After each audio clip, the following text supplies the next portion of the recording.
part of the reason we stay stuck is because we expect rainbows and unicorns to come flying down and oxytocin and serotonin to go flooding through. And it doesn't. It feels awful. So plan to be miserable before you're not, and come up with a survival plan.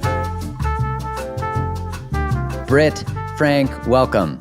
Hi, I'm so excited to finally have this talk. Thanks for having me. I am already predicting that this talk is going to be earth-shattering, so no pressure. You wrote the book, The Science of Stuck. I'm sure that for almost everybody listening, there is some area that they are stuck in. And it feels to me like a common thing that people come to me with, or I see as a conversation, let's say on social media, is I don't know what to do. I don't know how to move through this. I don't know, should I leave or should I stay? Or should I start the job or should I start the business or should I? So there's a science behind being stuck, which is nice because then at least we're like, no, but the science said that I'm supposed to be stuck. And it also tells us how to get out of it. So yeah, where do we start with this? So, I call the book The Science of Stuck and not The Science of Trauma because one, that word has gotten so buzzy and so trendy, and so it's both overused and underused and misused. It's just ridiculous. But people might not all identify as having trauma or a mental health challenge, but there is no person with a pulse that does not know what it's like to get stuck with something. And I'm sure you hear this. The people that I see come in with their narrative. I'm lazy, I'm crazy, I'm just unmotivated, I'm cursed, whatever the thing is. It's no, there's actually a science behind the, abandoned wish lists and dreams and goals and vision plan, all the things. And for me personally, it was a lot easier to just believe I was crazy than to do the work of change. So when I learned that being stuck was something that could be changed, I was really unhappy about that at first. No. This is just who I am. Therefore, I have no responsibility to change. No, there's a science behind all of this stuckness. And this is my disclaimer, to the degree that you have safety and access to resources, you can heal and grow and change. If you're in a systemic oppression, war-torn country, that's not the stuck that I'm talking about. Right. I'm talking about people that have choices, that have relative safety. Nevertheless, here we are. You're not doing the thing, or you're doing too much of the thing. You can't start the thing. You can't stop the thing. There's reasons, and we can change it. Why do you think that? Because I could be, and this is true when I reflect back on my own life, that I was surrounded by choices, but I didn't feel like I had a choice. I felt, till I recognized, as you said, you wake up to the unhappiness of the reality that you could have chosen, but you keep not choosing, but you keep choosing and not choosing. And when I finally had the realization that I'd been making choices, but just so unconsciously, why is that we have the perception of no choice, even though we are filled with a plethora of choices? It's such a paradox. Yeah. And it's really important to me to not victim blame. So when I talk about we're making choices all the time, whether unconsciously or consciously, I've had people push back you're victim blaming. I'm listen, I smoked meth. I was in domestically violent relationships. I have childhood sexual abuse. I am not somebody who is going to say, no, you chose that and you manifested it. And therefore, there's some nuance that's needed when we're talking about choice. However, there were a lot of choices that I made, and I'm sure you made, largely because we're not taught about the brain. I was horrified to discover, and a lot of people don't know, that you can be licensed as a psychotherapist, fully operational, and never once learn about the brain. That is a thing. You have to be a specialist to understand things about your nervous system and your amygdala. That is bananas. So we're all taught this framework of disease, disorder, and, no, there are reasons that we make the choices. It's not because you're choosing bad things. It's that if you don't know that your brain does brain things, you're going to unconsciously keep choosing into things. And that's not the quote that drives me nuts is, doing the same thing over and over and expecting different results is the definition of insanity. No, it's not. That's the definition of trauma repetition. And that's how your brain is wired. That's funny because when you think about it that way, it is actually the definition of perceived sanity. Do you know what I mean? Perceived control, perceived certainty. It is interesting that we get caught in this space of, the other day I was talking about the pattern of nice guy behavior. And I was just talking about how the pathology of it can have many pathologies, but that at the basis of it is people pleasing, and the behavior as an adult is actually manipulative. It could be birthed from controlling parents, all the different things. And I found the same reaction as people are like, oh, way to not be empathic to people who are in the fawn response. I'm like, oh my God. What's interesting is we want to protect people from the pain or the hurt or emotion they might experience hearing me say that those behaviors are manipulative as adults. But we can have a behavior that is a survival strategy that comes from a healthy place that is not healthy. And we see overt things like if you develop control and aggression as a child as an adaptive strategy, we know that if I said that's unhealthy, obviously it would be described as such. It's like the codependent part of us, again, wants to save people from misinterpreting what we say. Is that fair? I love that you named that, because the paradox there is that in your effort to save people, you're actually disempowering them. Like, if you need to save someone from having a hurt feeling, you are now putting the lens of brokenness on them. You've cast yourself as the savior, and now we're off to the races with the guru cult situation. Like, looking at my choices as choices is empowering. Looking at, I wasn't a nice person, but looking at the nice guy, nice girl thing as manipulation. A nice person. I wasn't. That wasn't my default survival mode. But like, looking at my manipulation, what would have been called borderline personality disorder stuff, was so empowering to know I wasn't being puppeteered by this demonic force. It was like, no, this is what's happening. An explanation is not an excuse, but like, here's what you're doing. Here's why. Oh, cool. As long as I was pathologizing my behavior, I never had to deal with it or change it. And that's a hard sell. Yeah, I remember before I really started diving into family systems and things like that, it took a marriage of our mutual friend, Vienna Farron. Years ago, I remember her saying, like, how was your childhood? And I was like, it was great.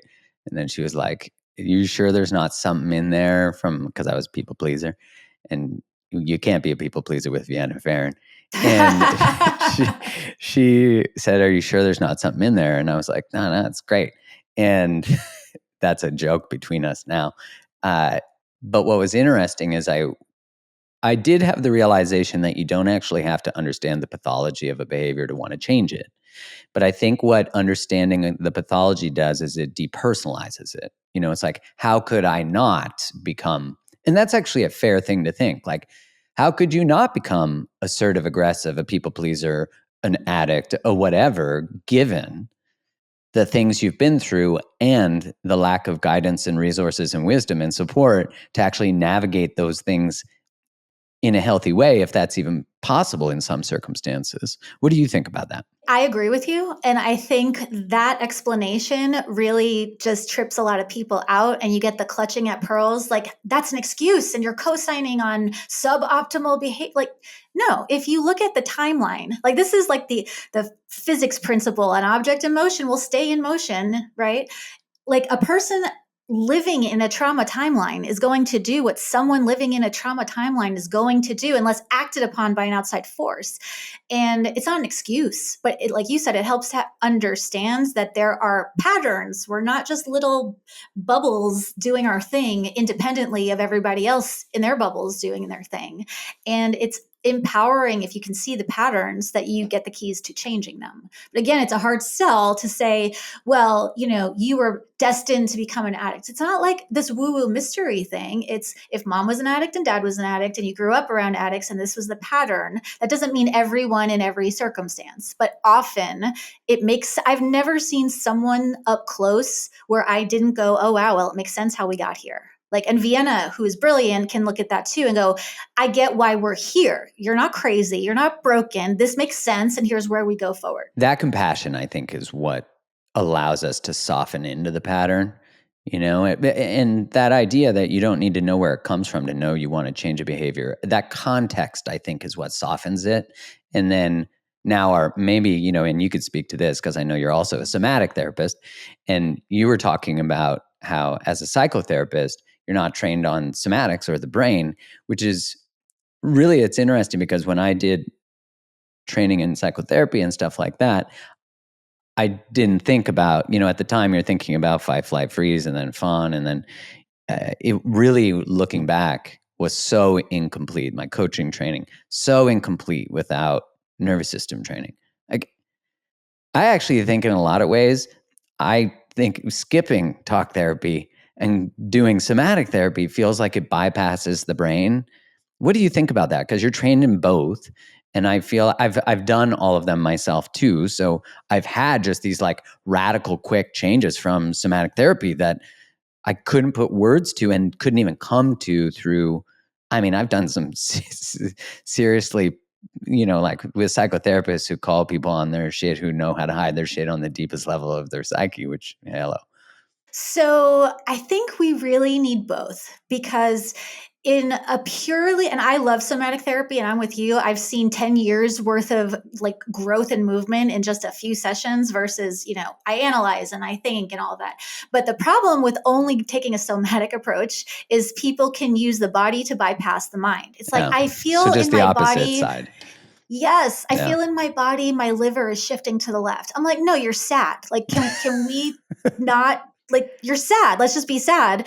And on the other side, I people see who what you're saying. overanalyze at the expense of their body. I really think it needs to be both, for it to work sustainably. So then what is the somatic and psychological science of stuckness then? Like, what's going on with us when we're in that state, just to give people some context and some compassion? Sure. Well, the fight, flight, freeze thing, which is also not taught in traditional psychotherapy, what people call lack of motivation, that's a freeze response. That's not because you have a poor mindset. Like, yes, mindset matters, but I think the science of stuckness is that all of the things that bother us about our behaviors have a physiological origin, and we all want to come up with this morality thing, like I'm just a bad person or I'm just a lazy person. And if we take the morality off of it and you look at the function of behavior, which is to keep us alive, right? Like our brains have been keeping us alive for a really long time, and it works, as evidenced by we're here having this talk. So if we look at the function of our behavior, we can change it. So the science of stuck in a nutshell is take the narrative that it's you off the table. Let's look at what you're getting from it. What are the benefits? And then we can find better ways to get those needs met. Why do you think we moralize it? Like, why is there an inherent, because this seems to be pretty standard. I think for anyone listening, it's like, I'm the problem. I'm this. I'm lazy. Why do we because, if we were objectively looking at a child's experience or our experience through our lives, we'd be like, oh, wow, that environment was a serious problem. I get that because I did it too. Yeah. For me, and I think many people, I had to pathologize my trauma so I didn't have to deal with it. Like saying it's just me is actually not real accountability. Real accountability is, yes, I am being manipulative. Yes, I am choosing this because of these reasons. Yes, I am using you to get said result. But it's just me. I'm crazy. I'm broken is a way to actually bypass real accountability. So it's like this false accountability. But I also think we're taught to pathologize. We're taught to self blame. We're all steeped in a culture of shame and guilt and lack of feelings literacy. So, again, I'm not confused how we got here, but it's like if morality and mental health, like if putting morality on mental health worked, people have been moralizing behavior like forever. And that's a very, religious thing too. Like the sexual stuff is the worst stuff, like this one's the least of the things. And this one, it's worse to be a meth addict than a heroin addict or a sex addict. It's like if we can take the morality off of the table altogether, we're going to be able to get to solutions faster, because nobody changes who's buried in shame. Those are the people that end up either harming themselves or others, or just walking around unconsciously because they don't have better information. Yeah, at the basis of all that, trying to control behavior through the mechanization or weaponization of shame, and then that makes sense because then, yeah, as you said, at the root of so much of our cultural behavior is religious, and religion loves to use the old guilt and shame. I would say it's not even guilt, it's shame. It's shame masquerading as Catholic guilt, quote unquote, or whatever. Um, Okay, so how do we begin to move out of that? Like to know, like once we get to the understanding of where it came from, have compassion for it. how do we get unstuck? I'm with you. Like we said, knowing patterns, having origin explanations, knowing our origin wounds is useful. But every single person that I have ever treated wants to start with why. I need to understand why this is like this. And you don't ask why a building's on fire. You get the people out. Like, I'm not going to stand there and be like, I wonder what the origin of this fire is. And I wonder what the factors are and perhaps what the mitigate. It's like, get the people out of the damn building. Like, put the fire out first things first, and then we'll figure out what happens later. But when it comes to our stuckness, whether it's financial, relational, sexual, body image, it doesn't matter. Everyone wants to start with why. And that is not a good starting place when your brain's on fire. Start with why is great if you're launching a business. Like Simon said, like all of that stuff is great. But we're not talking about launching a business or committing to a life vision or a mission. We're talking about your brain is on fire. Do not start with why. Instead, start with what are my choices? Because for someone who has 2 choice points, that's going to look a lot different than someone who has 20. And so before we can even figure out what to do, we have to start with what are your choices? Like, you may want this to be a thing, but that's not a choice available to you right now. So let's not obsess about it. What are your choices? And then make your choice points so small. I call them micro yeses. That's my little sticky thing. Make them a micro yes is the smallest thing you can do without your nervous system like flipping out on you. So if you think it's a small step and you're not doing it, it's because your brain thinks it's a big step. So we have to shrink these down to the microscopic level so our nervous system doesn't go into fight, flight, fawn, freeze.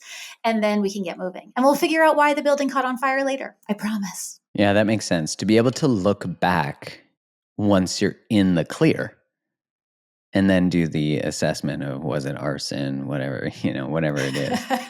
Yeah. I'm curious when you think about your own life then, and we bring it to these circumstances, because, you're not talking from like an academic tower where you've not lived any of this. Like, you've been through it.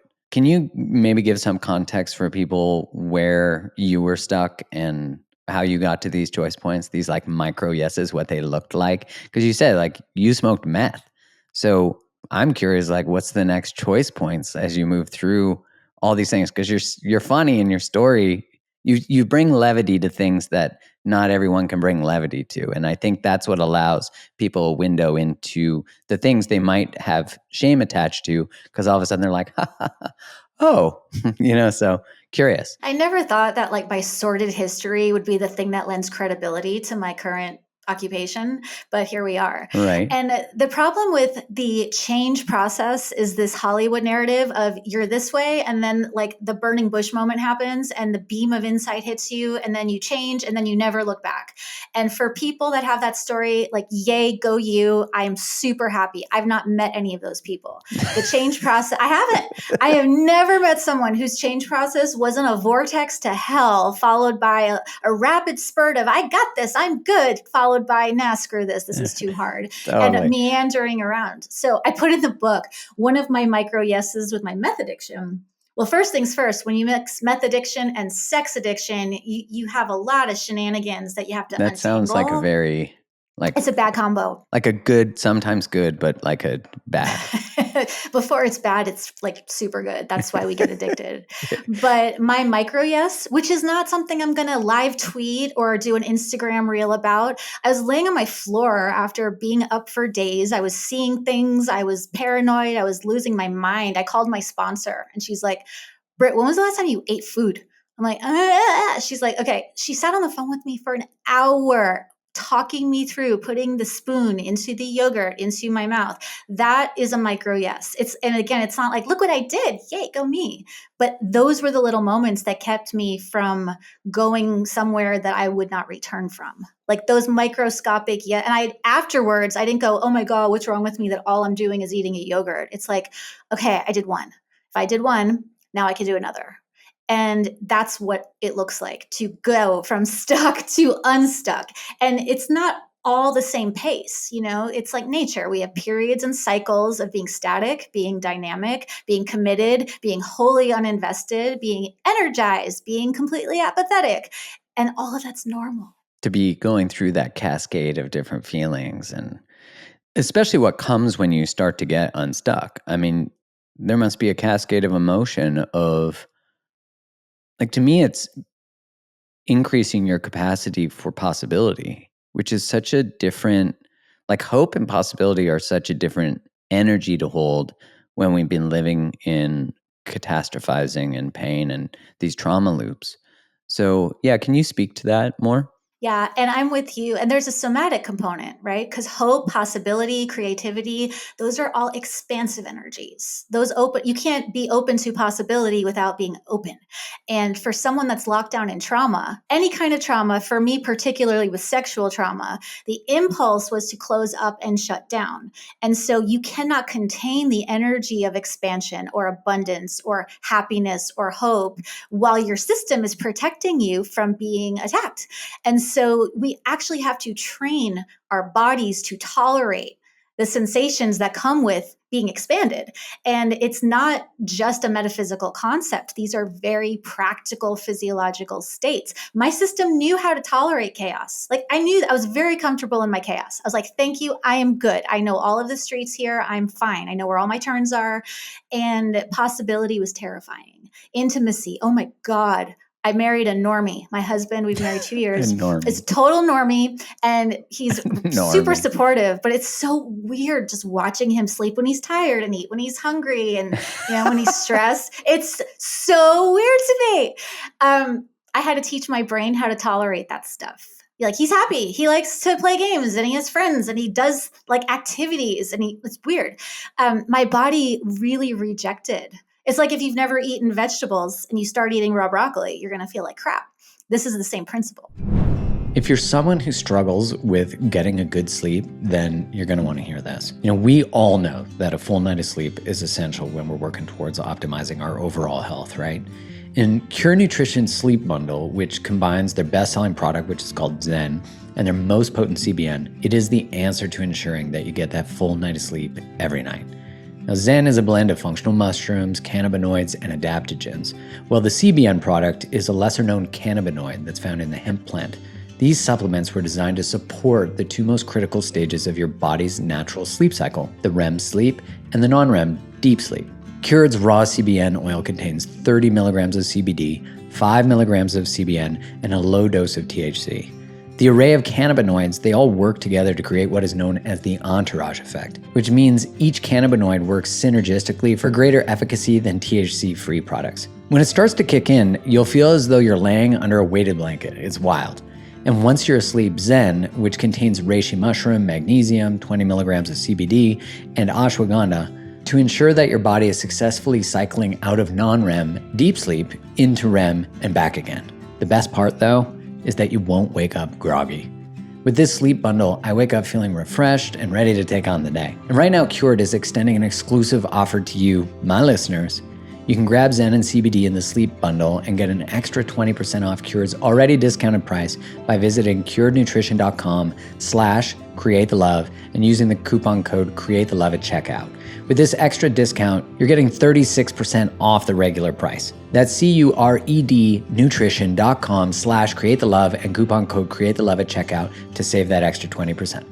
I was thinking about this the other day of like it's amazing when you start to develop healthy self-worth, healthy sense of self, because all of a sudden there's a time though that this takes, but there is a moment where reliability is hot and it's like a weird, because it's never been hot, and all of a sudden someone's reliable and you're like, damn, like they do what they say they're going to do.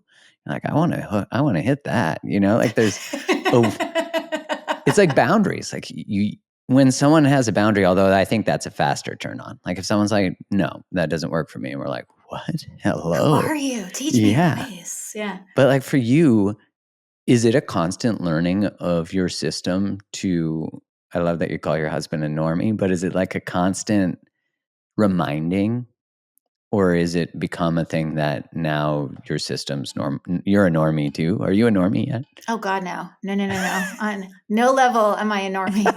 But I revel in my neurodivergence. I find that as a superpower at this point.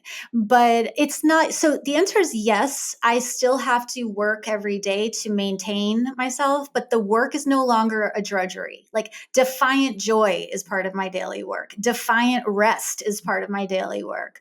Things like that. So I don't think of them as work. There did come up. I mean, I still go to therapy. I still take meds. I still cry and puke when I have to deal with childhood things that get dinged in the present, because that's how brain's brain. It never fully is that you're never triggered again. But it's not the daily, the first couple of years, which were a grind of just keep, chop the wood, carry the water, chop the wood, carry the water. It's not like that. Like my life's really fun. It's not perfect, but it's fun. And I take a lot of pleasure in the work that I do now to maintain my life. Well, and everything that you've been through offers you such a window into all the different patterns and behaviors of the people that come to you and read your book, that you're like, oh, been there, know that intersection, know it well, because you've walked the path. And I mean, I think of just how much when we look in hindsight, how sometimes from a serendipitous perspective, you can look back and be like, oh, this was all preparing me. No one's ever written a book like you've written. And the reason no one's ever written it is because no one's ever written it through the experiences and the training, and no one's walked the same path you've walked, and the many paths. Because I mean, like, you also joined a cult, and that I'm sure for the listener is like, wait, what? Wait, so we got meth, sex, cults. Okay. But not a sexy meth cult, right? No, it's so funny because again, we were chatting earlier. Cults are not all like the murder cults or the sex cults. Cults are everywhere. And in fact, you can look at social media and you're going to see the cult of fitness and the cult of wellness. I was a Long Island Jewish girl. So the best way to rebel to the highest degree was to move to the Midwest and become a fundamentalist Christian cultist. And so I like the really fringy stuff. So I did. And people are like, well, wasn't that terrible? And I said, no, being, quote, brainwashed was the most important resting place on my path. Because as damage, and I don't recommend it. I wouldn't like repeat it. I cringe when I think about some of the things I used to think and say and do. But that gave me a very brief respite from the chaos of my own head. Like I was just told what to do. It was a very toxic situation. But because there was no sex, murder, or meth, I did have a break from all of the swirling. And I was told, if you read this, wear this, think this, do this, you're going to be a good girl and we will love you. You will belong and you'll have sisters and brothers and mothers and fathers to take care of you. I had never had that before. Was it technically true? Yeah. So if you, I guess, believe this thing and comply, you will get love and belonging. So you're like learning love, conditional love, but at least there's predictability and reliability. Which is the appeal of cults, right? Right? You don't have to think for yourself. Like in belonging, fact, that's, yes. And it's not real. It's all counterfeit and it doesn't sustain. But I had never felt people being genuinely delighted to see me walk into a room. Now, granted, I had to be speaking this language and doing these things, but I had never experienced someone's face lighting up when they saw me. Like that just wasn't a thing. And in the cult, I got that. I eventually left because once you start thinking for yourself, that goes south very quickly. They're like, I'm sorry, but you're not complying anymore. So all that love we gave you, bye. Sorry, you were saying that it allowed you to rest and then build. It sounds like you were building like new neural pathways, and all of a sudden there's space to think about things and not be in the sort of urgency, I guess, that the need for like addiction can bring. Yeah. I mean, I quit working. I moved. There was a Midwestern branch and there was a Northern California branch. And you chose the Midwestern one over Northern California. That is a rebellion against Long Island. That is it's the only so bad. Yeah, it's the only thing you could possibly do. I'm going to move to Missouri. So yeah, watch me do this thing. What did your parents say? They just sort of shook their head. I always been sort of the black sheep, so I think that was, oh look, there's Britt doing another Britt thing, and so not a lot of involvement, just some more head shaking. And how long were you in the cult? There was a couple of years there. There was a good, and that was 4 post years. Addiction. No, that was mid addiction. Oh, so were you doing meth there too? No, I had done pills, just like quote, the good drugs. This is this morality thing. I was just doing opioids. Like what? And then the cult was the resting place. And then my sex and love addiction started ramping up. And so so people are like, how'd you get out? I'm like, I followed a boy out of there. And then that was when the meths kind of amped up my addiction cycle. Wow. Like what a thing to look back upon and be able to know that you've walked yourself through all of these things. What was the common thread that made you susceptible to the cult because I think a lot of people project their own free will, this idea like I would never choose that. And I like Sam Harris's book, Free Will, because he talks about how if we traded lives with someone moment for moment and cell for cell, we would all choose exactly what they choose. But I'm curious, in your experience, what was the one common thread, or if there was more than one? And then what do you see in other people that makes them susceptible to things like addiction or... For me, the common thread was I did not want to know what I knew. Like, I think for a lot of people, there's this very, very icky, shadowy place in us where there is a piece of information that we need. And if we go, this is the cave you fear to enter is the treasure you see, like all that Jungian stuff. But there were a lot of things about myself, about my childhood, about my life that I didn't want to know. And I pretended I didn't know. I even convinced myself for a long time that I didn't know.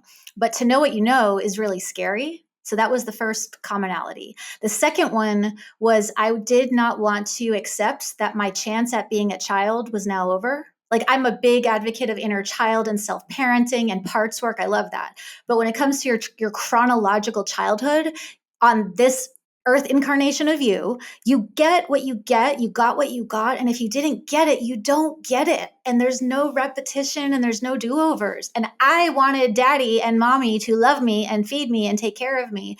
And I was willing to do anything to have that feeling. And once I, quote, killed the fantasy of childhood, I was able to heal. Wow. That idea that we're like constantly chasing an experience. So we're resisting the truth and reality, which then keeps us stuck because we're constantly fighting for the past instead of accepting what is true and then embracing or integrating what has been experienced in the now. That's a powerful recognition for people to make. I have this really horrible, gross activity. I did it on myself sort of by accident, and now I do it with clients. Not everyone, but for some. And it's like, and again, I'm not talking about killing your inner child. Your inner child is with you always. And my inner children are fabulous and I love them and they're very active. But I went to a cemetery and took a little picture of me and did a eulogy and told this little precious girl, it was awful. I could puke just talking about it. Like, I am so sorry that this is what you got. Like, and I'm so sorry that I can't ever undo this. And it's like, but we have to leave here now. And she didn't want to leave. She's like, no, maybe this time. And that's trauma repetition. Maybe if we try harder, maybe if we do this or that. And it was like, oh, sweet baby girl, no, like this is where we have to leave childhood. Which is actually compassionate. Yeah. Like, wow, no, we got to let this go. It's horrible. I remember hearing the quote from, it's in a spoken word poem, but I think it's originally from a reverend. But it is, forgiveness is letting go of all hope for a better past. And I think there's a common misconception, I think, somatically at least, I don't think it's conscious generally, which is that if you forgive someone, that's saying what they did was okay or what happened was okay. But you can forgive, I say to people, like, you forgive for yourself, not for other people. Like, you're not letting someone else off the hook. You're letting yourself off the hook you're holding them to.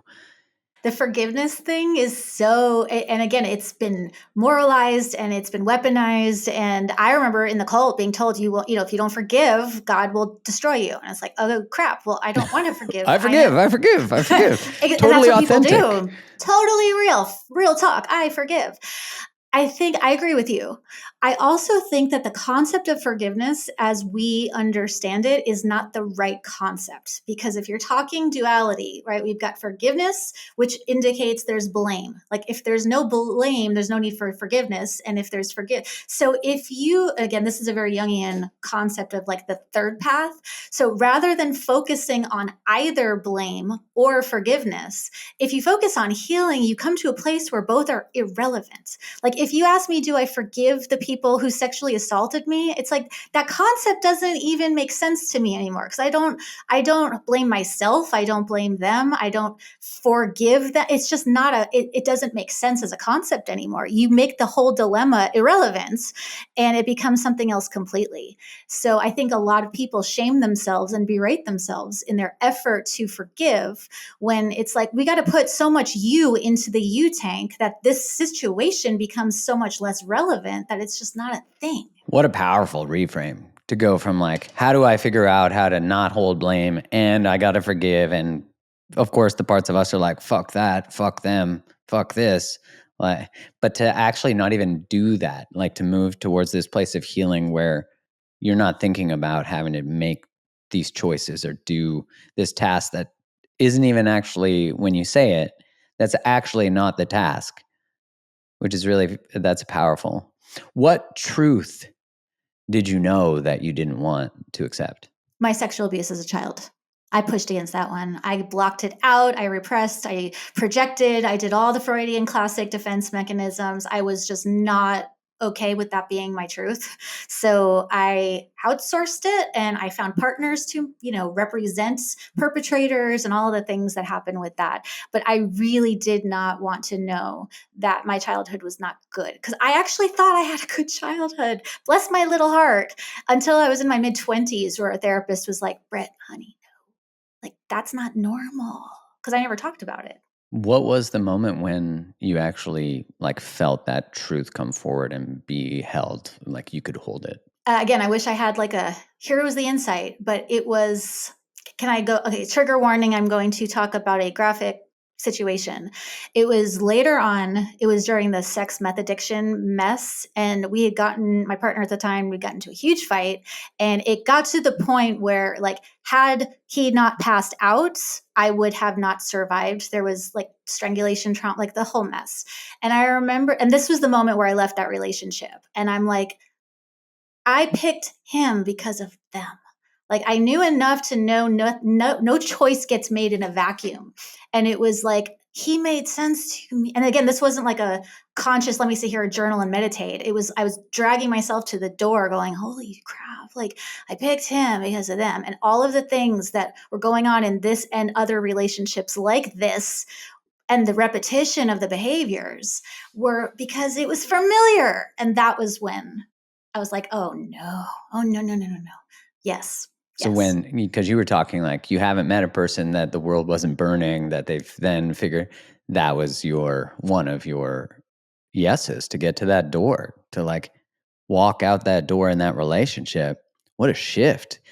Was that a monumental shift for discernment, like the recognition of self and power and all that kind of stuff? Yeah, it wasn't linear, but if I had to pick like a pivot point, it was walking out that door. And it was, okay, I'm going to do whatever I need to do to address all of the things about me that I'm terrified.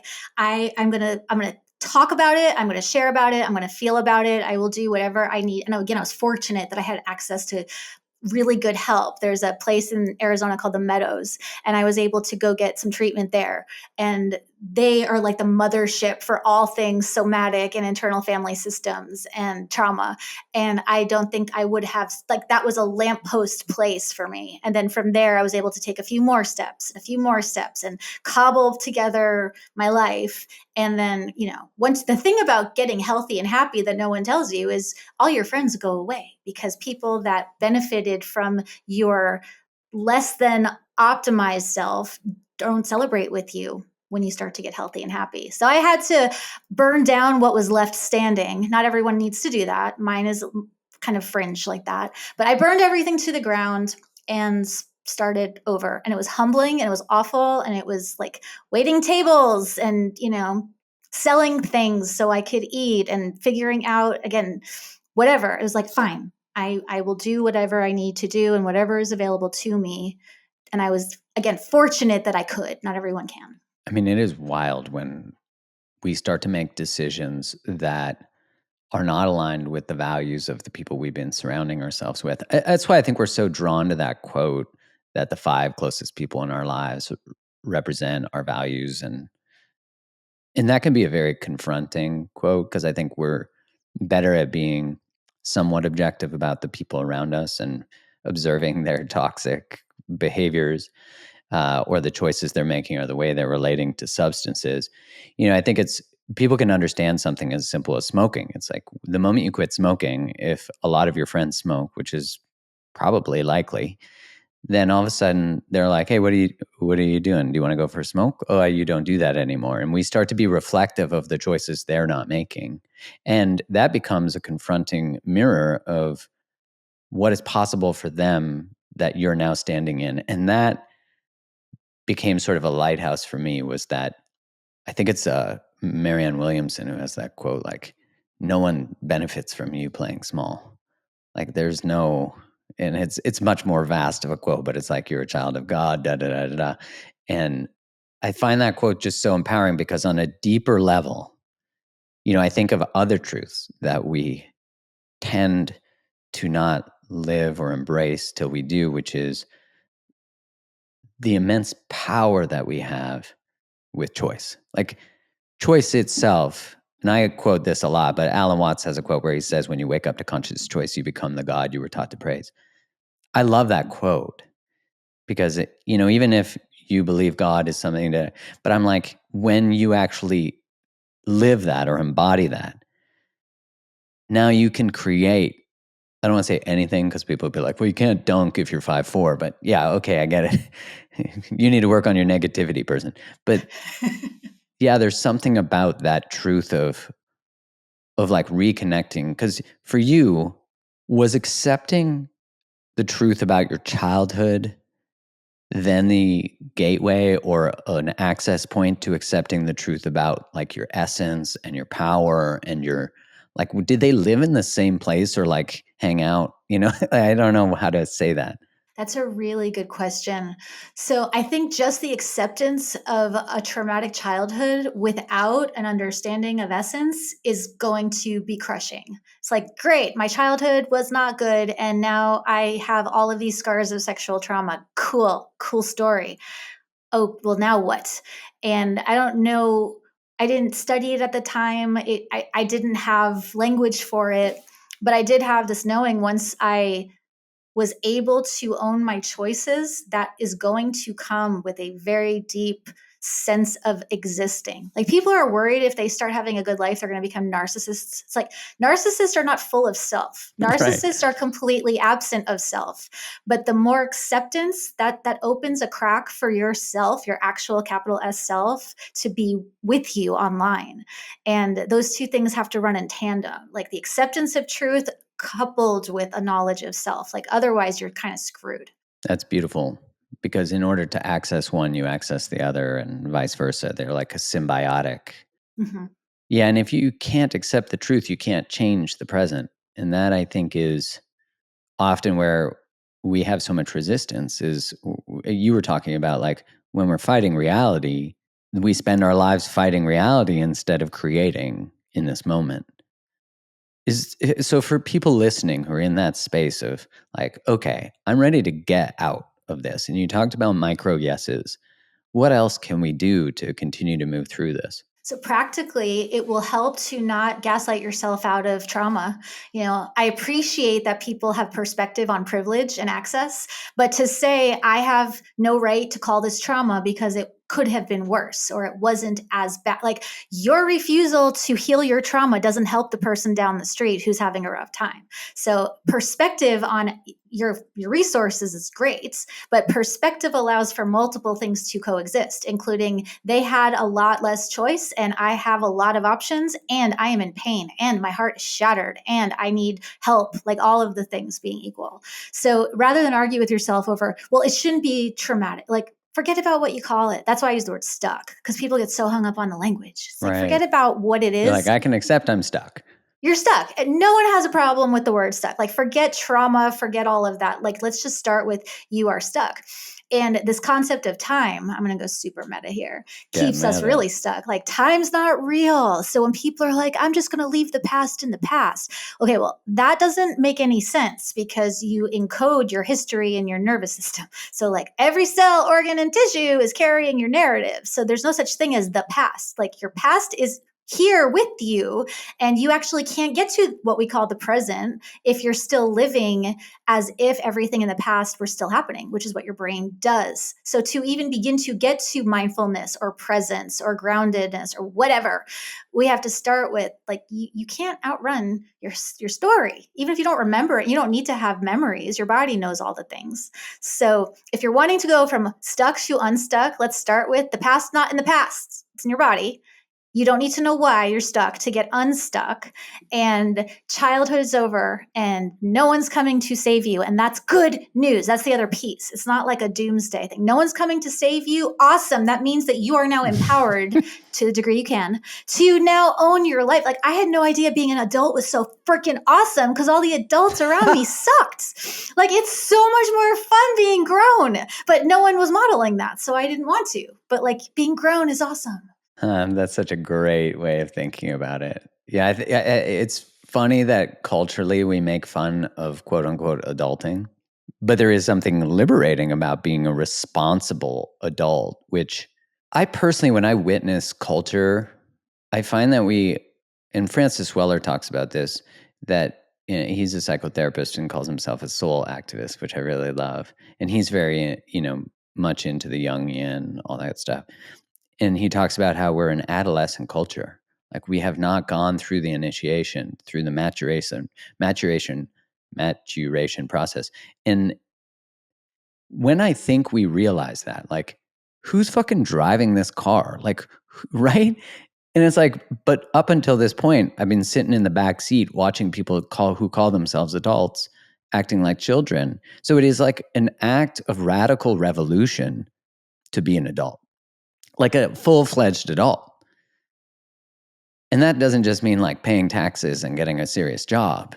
It means like taking full responsibility for how you show up to your life and what you say yes to. And I think when you can accept what you say yes to, that you're saying yes to it, now you can say no. Holy, which, as we said earlier, is super hot. No is hot. I mean, come on. Does your husband say no? It's so strange. Yeah. And when he does, are you no like, apologies. Yeah. Like, come on, baby. Like, let's go. I could see Kai if I'm like, no, that's not okay. Or like, whatever it is. She'll be like, And I'm like, ooh, let's get it. Marvin Gaye starts playing. That's how we had Jasper, which is my son's name for anyone listening. Okay. So as we move from this place to unstuck, what will we experience somatically and psychologically, or just in general? So again, like, making a good decision doesn't feel good. And this idea that now that you have decided to make good choices, therefore you should get a flood of dopamine. Like, no, smoking meth will give you a flood of dopamine. Making good choices feels like shit. And so, like, part of the reason we stay stuck is because we expect rainbows and unicorns to come flying down and oxytocin and serotonin to go flooding through. And it doesn't. It feels awful. So plan to be miserable before you're not, and come up with a survival plan. Like, we know how the brain works. As soon as you make a change, you're going to go through detox. You're going to have probably 21 days of post-acute withdrawal where you're going to feel like dying every day. Come up with a game plan, because the period between I've made a good decision and now I have a good feeling is where everyone stays stuck because it feels so bad.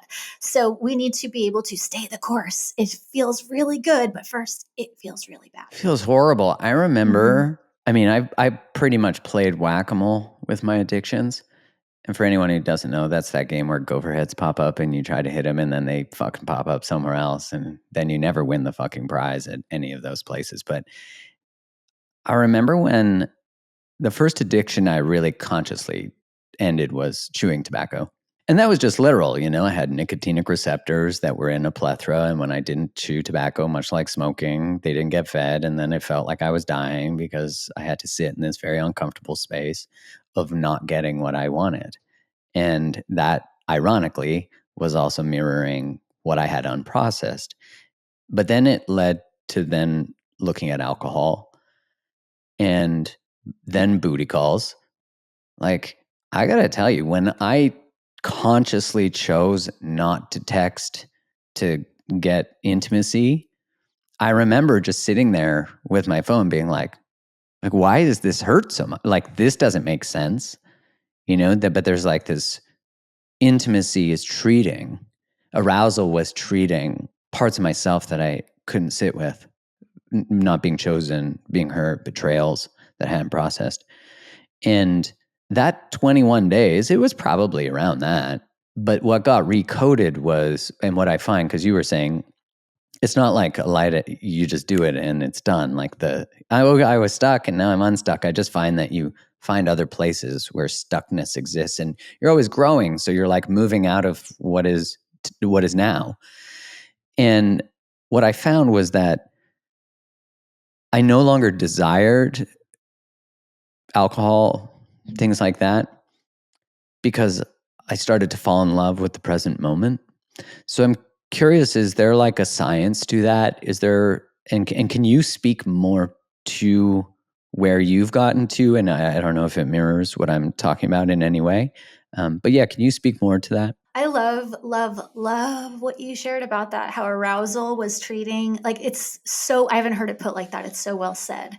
So, I mean, the science of detox and withdrawal is out there, and people think detox is only for hard drugs. It's like anything that your brain is habituated, anything your brain's used to having, if you stop having it, you're going to have a physiological, it's not a mindset problem. It's not a willpower problem. You are physiologically going to go through withdrawal. And if you look on YouTube, I don't know if these are still there, but there used to be people that would video themselves coming off of hard drugs so you can see the withdrawal process. And granted, that's a very extreme, like you need medical attention for those. You don't always need medical attention, but it helps to have a visual like that, whether or not you're experiencing that to that degree, that's what's happening to you. And so it's important to name what's happening to you so you can cope with it. So that's the science of That the withdrawal reality thing. part. Yeah. And what you said about falling in love with the present moment is the only place where you exist. So to fall in love with now is to fall in love with your existence and who you are. And when you start to connect with all the parts of yourself, I won't say that I never want, like, I don't have any, it's not hard for me to not do drugs, but I do have like I kind of wish they weren't so bad for you because like they're super fun. Yeah. If I gave any impression that I wouldn't love to smash a good scotch, I 100% would. And, the drugs I did were like weed every once in a while. I never got into any others. And the reason I didn't is because I knew if I did, I'd still be doing them. Like I knew that cocaine for me, I was too susceptible to things, but alcohol was, because it's so socially acceptable, because it's how people connect. I remember watching this guy give a talk who had given up alcohol and drugs. He was a former investment banker. And I remember he asked, I was in the audience at this personal growth conference, and he said, what is the thing that's most important to you? And I remember being like, oh, like connection. And he said, what is the thing that you've missed out on most due to your addiction? And I was like, oh, connection. Fuck. Like the thing I'm most passionate about and love, I'm actually bypassing and not even fully present for. Like it just brought so much grief to me. But the good kind, the kind that cooks you, the kind that's like, hey, like you got to pay attention. Yeah, it's when you get hit by those truths that you're like, oh, I can't undo this. And if I want to undo this, it means I got to go deeper into the addiction. And not only that, but then because everyone, again, going into this like polarity binary thinking of I hate the parts of me that use drugs and I hate the parts of me that chose to do really terrible things when they were in their active addiction. And again, I'm not excusing behavior. Take accountability for your behavior, make amends, do what you need to do. I am saying that you have to fall in love with those parts of you too. The ones that made the really hard choice. I don't need to love your bad part, quote, bad. There are no bad parts. That's Dick Schwartz's work. But like, I don't need to love your protective parts that chose X, Y, and Z, but I do need to love mine. Like, it's my job to love the shadowy, like super icky parts of myself. And then when you get to know them, they're like, oh, like they're actually pretty awesome if properly tended to and not left to their own devices. It was never their job to protect me from the world. That job is mine. And then you release them from having to do things like drugs and sex and whatever. And then you have access to all their energy. It takes a tremendous amount of energy to stay dissociated, disconnected, addicted, distracted. Well, energy doesn't just go away. Once you unburden those parts of you, now you have so much energy. Like, it's insane. And that's where you can start building and expanding and growing and opening to possibility and then have the energy to do it. So by adulting, you liberate those younger parts of you to free them up. And then now they have creative expression. They have energy that feeds to you to vitality. One thing I wanted to ask about what you said about the present moment. And previously you talked about how the past isn't in the past. Like it's encoded in the cycles, right? Like the trauma loops, the way, the stuckness. And then you talked about, well, to be in the present moment, to be fully in it, by integrating these parts of ourselves, by integrating the loop, dealing with the stuff that keeps us in the loop, we then are free to be. Can you share more about that? Yeah, I mean, if I had parts that used dissociation to take me out. So like if I was I didn't even need drugs to be dissociated. I have lived in a perpetual dissociation from early childhood. My family used to make fun of me. Like, where's Britt? She's gone. And like you could clap in front of my face and I was just not there. But if you're not here, then you're not here. And then doing drugs and making choices to further take myself out created like a hologram me. And you can't, if you're a hologram person, you can't receive authentic connection or like you can't love something that's not there. And so the scary part of existing is that's where all the pain is. But the good thing about existing is that's where all the good stuff is too. What drew you? Because you went through all of this, you did internal family systems, became a psychotherapist, and then you became a somatic therapist. And it seems to me like a lot of your work is also inspired through like the spiritual aspect of psychology, like Jungian work. So I'm curious, what was the appeal to you of that work? Well, okay, so I think spirituality gets a lot of, it's not religion. Spirituality is anything that you're connected to that's not you or that feels like is part of something bigger. And it can be God and it could be religion or it could be like cooking or art or whatever your thing is. Spirituality is where you get connected, but spirituality is also who you take your orders from. And so for most of the fawn response is a type of spirituality where I believe if I people please, I am now bowing to this. And again, it's not conscious, but like, if I'm taking my marching orders from a childhood narrative that unless I do X, Y, and Z, no one will love me, that is my spirituality. So I don't think people necessarily need religion, but I don't think integration can happen without spirituality of some kind because it's a spiritual dilemma and a physiological dilemma and a psychological dilemma. So like for every like level that there's fuckery, you need a solution. So like it can't just be psychological, it can't just be somatic, it can't just be spiritual. You need every level of injury to have an equal and opposite level of healing for integration to happen. Yeah, it's almost like the path to that healing brings you to the experience of spirituality, or it maybe in a deeper sense, and I might be languaging this wrong, but it feels like that longing is to something greater. I was talking to a friend of mine the other day. His name's David, and he's a founder of Mana.